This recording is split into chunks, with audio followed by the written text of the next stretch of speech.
بسم اللہ الرحمن الرحیم کی فضیلت کے بارے میں سن لیجئے کہ نبی کریم سرور دو عالم صلی اللہ علیہ وسلم نے فرمایا کہ مجھ پر ایک ایسی آیت اتری ہے کہ کسی نبی پر سوائے حضرت سلیمان علیہ السلام کے ایسی آیت نہیں اتری، اور وہ آیت ہے بسم اللہ الرحمن الرحیم۔ تمام انبیاء کرام میں صرف 2 نبیوں کو اللہ نے یہ نعمت اور یہ آیت عطا فرمائی ہے۔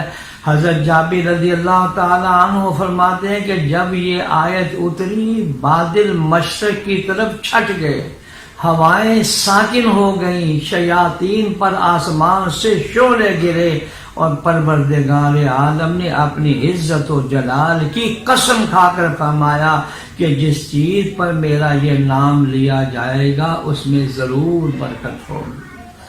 حضرت ابن مسعود رضی اللہ تعالیٰ عنہ فرماتے ہیں کہ جہنم کے 19 داروغوں سے جو بچا چاہے، 19 داروغے ہیں، 19 دروازے ہیں جہنم کے، جو بچنا چاہے تو بسم اللہ الرحمن الرحیم پڑھے۔ اس کے بھی 19 حروف ہیں، ہر حرف پر فرشتہ بچاؤ بن جائے گا۔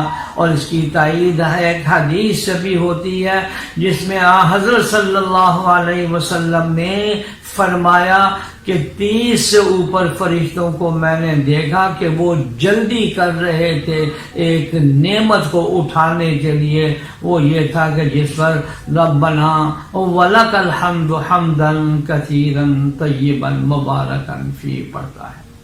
حضرات محترم، میں اب عرض یہ کرنا چاہتا ہوں کہ بسم اللہ الرحمن الرحیم کے 19 حروف ہیں، فرشتوں کی تعداد بھی 19 ہے، اور حضرت صلی اللہ علیہ وسلم سواری پر جا رہے ہیں۔ ایک صحابی آپ کے پیچھے بیٹھے ہوئے تھے تو آپ صلی اللہ علیہ وسلم کی اونٹنی ذرا پھسلی تو میں نے کہا شیطان کا ستیہ ناش ہو۔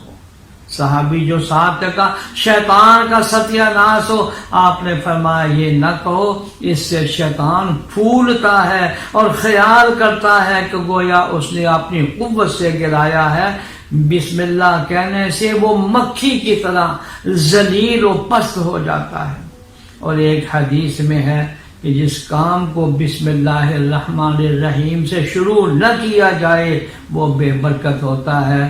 اللہ تعالی ہمیں بسم اللہ کی برکات سے نوازے اور اس کی قدر کی توفیق عطا فرمائے، آمین۔